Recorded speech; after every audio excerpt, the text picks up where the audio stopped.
Olá pessoal, paz e bem. Mais um domingo em que nos encontramos para realizarmos a reflexão da palavra no canal do YouTube das SEBs de Maringá. Sou o Frei Zeca, moro aqui em Poconé, no Mato Grosso, e faço parte da equipe de comunicação do 15º Intereclesial, o Comunica 15. A liturgia deste 29º domingo do tempo comum lembra-nos mais uma vez que a lógica de Deus é diferente da lógica do mundo. Convida-nos a abandonar os nossos projetos pessoais de poder e de grandeza e a fazer da nossa vida um serviço aos irmãos. É no amor e na entrega de quem serve humildemente os irmãos que Deus oferece a toda a humanidade a vida eterna e verdadeira. A reflexão deste domingo é muito oportuna para nós, porque também nos faz refletir sobre a presença das comunidades eclesiais de base, o nosso testemunho de vida e de fé na Igreja. Somos chamados pelo próprio Papa Francisco a deixar este modelo de igreja clerical para assumirmos com todo afinco a igreja sinodal, ou seja, de uma igreja autocentrada e autorreferencial, pouco preocupada com o sofrimento. Uma igreja clerical centrada no ministro ordenado que transforma seu ministério não no serviço, mas num privilégio e poder.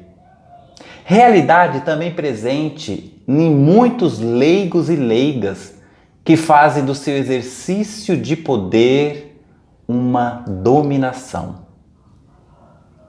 Papa Francisco nos convida para essa igreja sinodal, que é justamente uma igreja onde reina a radical igualdade entre todos e onde todos são sujeitos ativos de evangelização, onde o fundamento de tudo isto é o nosso batismo. Igreja ministerial, igreja sinodal.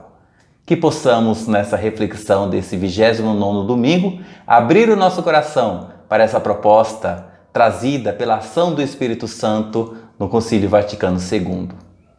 Iniciemos a nossa reflexão da palavra trazendo todos os nossos irmãos e irmãs que há tempos fazem da sua vida esta experiência de sinodalidade no mundo e na Igreja. Lembremos de modo muito especial nossos professores e professoras que por vocação acreditam numa educação que transforma e liberta o ser humano. Tracemos agora sobre nós o sinal da nossa fé. Em nome do Pai, do Filho e do Espírito Santo. Amém. Leitura do profeta Isaías. O Senhor quis macerá-lo com sofrimentos, oferecendo sua vida em expiação. Ele terá descendência duradoura e fará cumprir com êxito a vontade do Senhor. Por esta vida de sofrimento, alcançará luz e uma ciência perfeita. Meu servo, o justo, fará justos inúmeros homens, carregando sobre si suas culpas. Palavra do Senhor. Sobre nós venha, Senhor, a vossa graça, da mesma forma que em vós nós esperamos. Sobre nós venha, Senhor, a vossa graça, da mesma forma que em vós nós esperamos.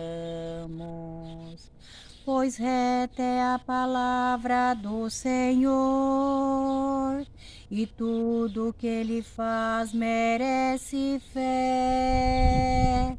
Deus ama o direito e a justiça, transborda em toda a terra a sua graça.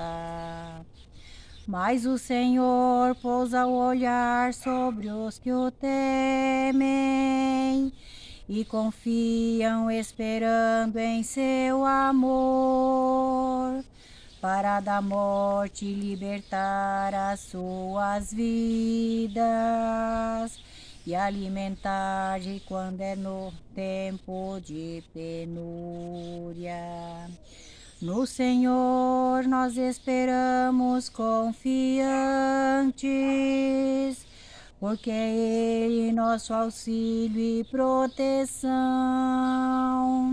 Sobre nós venha, Senhor, a vossa graça, da mesma forma que em vós nós esperamos. Sobre nós venha, Senhor, a vossa graça, pois em vós nós esperamos. Sobre nós venha, Senhor, a vossa graça, pois em nós vos esperamos. Leitura da carta aos Hebreus. Irmãos, temos um sumo sacerdote eminente que entrou no céu, Jesus, o Filho de Deus. Por isso permaneçamos firmes na fé que professamos. Com efeito, temos um sumo sacerdote capaz de se compadecer de nossas fraquezas, pois ele mesmo foi provado em tudo como nós, com exceção do pecado. Aproximemo-nos então com toda a confiança do trono da graça, para conseguirmos misericórdia e alcançarmos a graça de um auxílio no momento oportuno. Palavra do Senhor. Aleluia, aleluia, aleluia, aleluia, aleluia, aleluia. Jesus Cristo veio servir, Jesus Cristo veio dar sua vida, Jesus Cristo veio salvar. Viva Cristo, viva Cristo. Aleluia, aleluia, aleluia, aleluia, aleluia, aleluia. Proclamação do Evangelho de Jesus Cristo segundo São Marcos.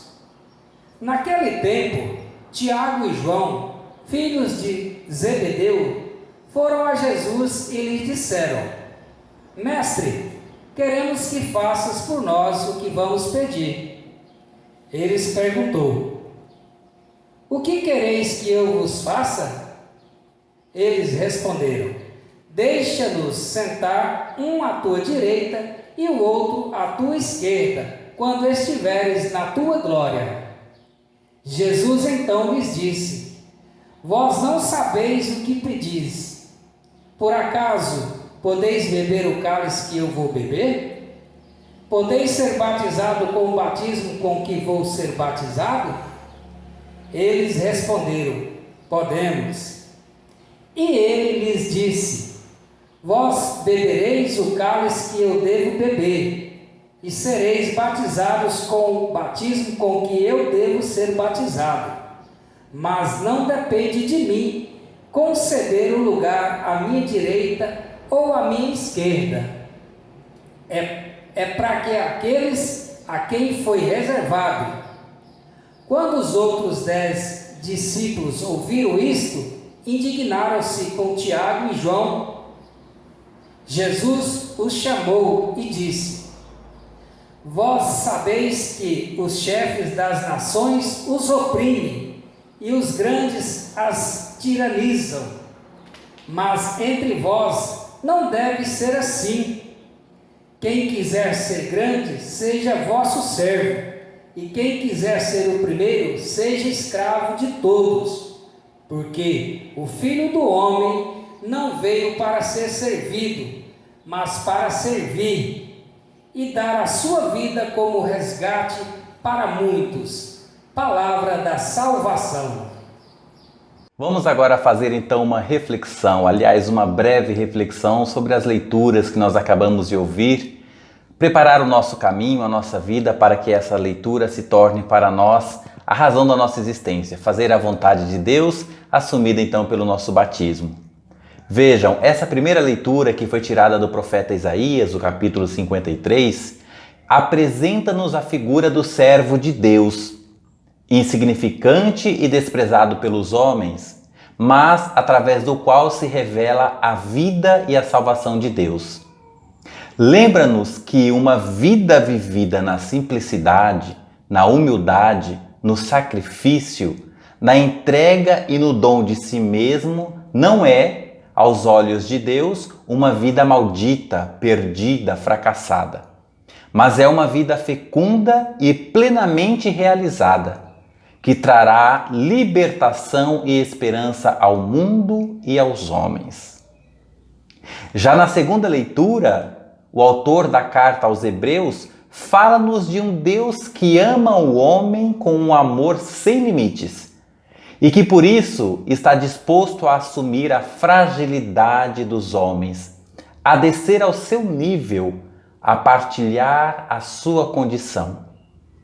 Ele não se esconde através do seu poder e da sua onipotência, mas aceita descer ao encontro dos homens para lhes oferecer o seu amor. Já no Evangelho de Marcos, no capítulo 10, nós encontramos Jesus convidando os seus apóstolos a não se deixarem manipular por sonhos pessoais de ambição, de grandeza, de poder e de domínio, mas a fazerem da sua vida um dom de amor e de serviço.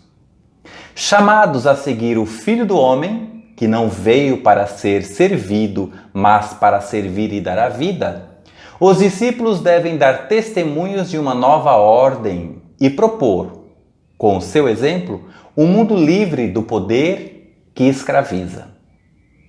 Na nossa sociedade, os primeiros são os que têm dinheiro, os que têm poder, os que frequentam as festas e as badaladas nas revistas da sociedade, os que vestem segundo as exigências da moda, os que têm sucesso profissional, os que sabem colocar-se aos valores politicamente corretos. E na comunidade cristã?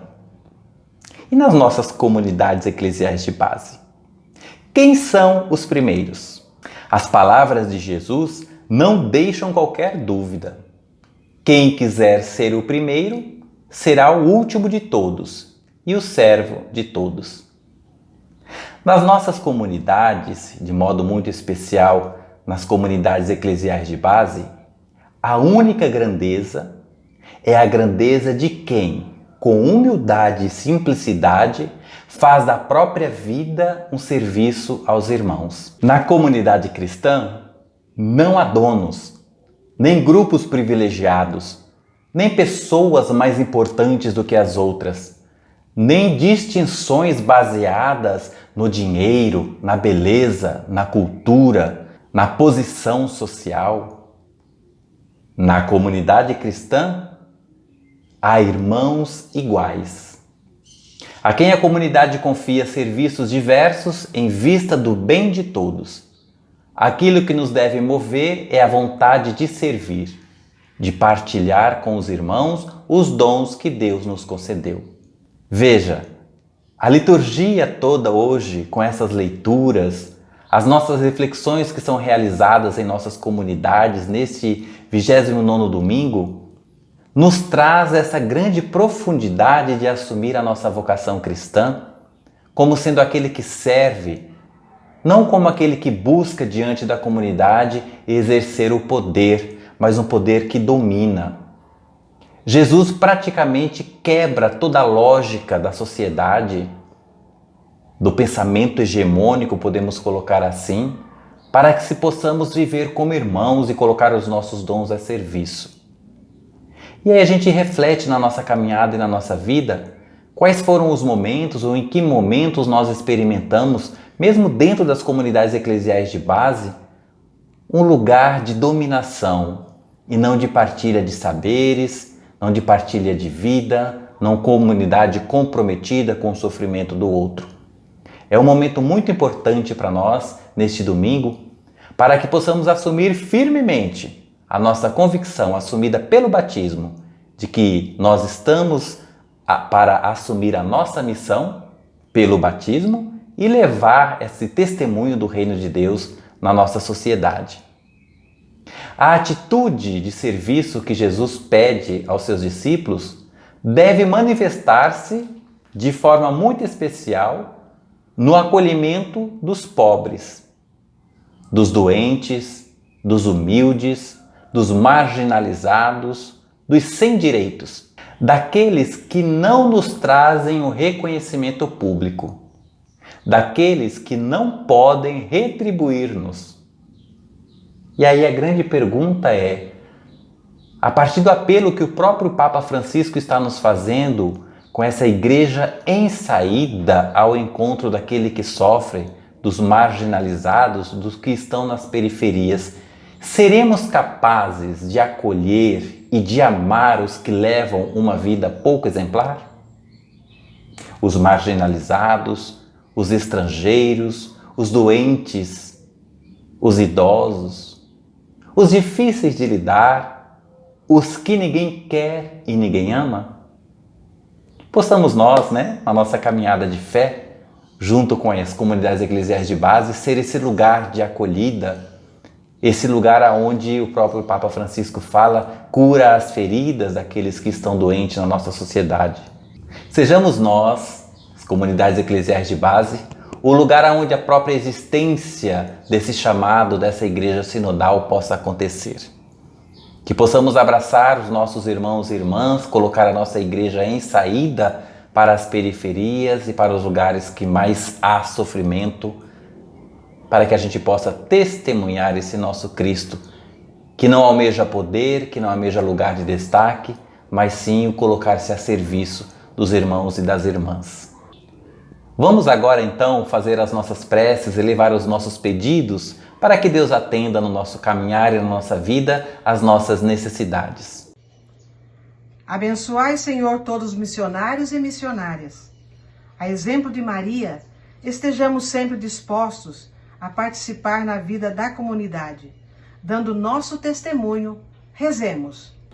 Deus Pai de infinita bondade, que nos dais a vida como dom precioso, nós os pedimos por todas as comunidades eclesiais de base, espalhadas por todo o Brasil e por outros países também, para que permaneçam firmes na sua vocação de poder colocar os seus dons a serviço da comunidade, de poder transformar a sociedade diante da dor e do sofrimento.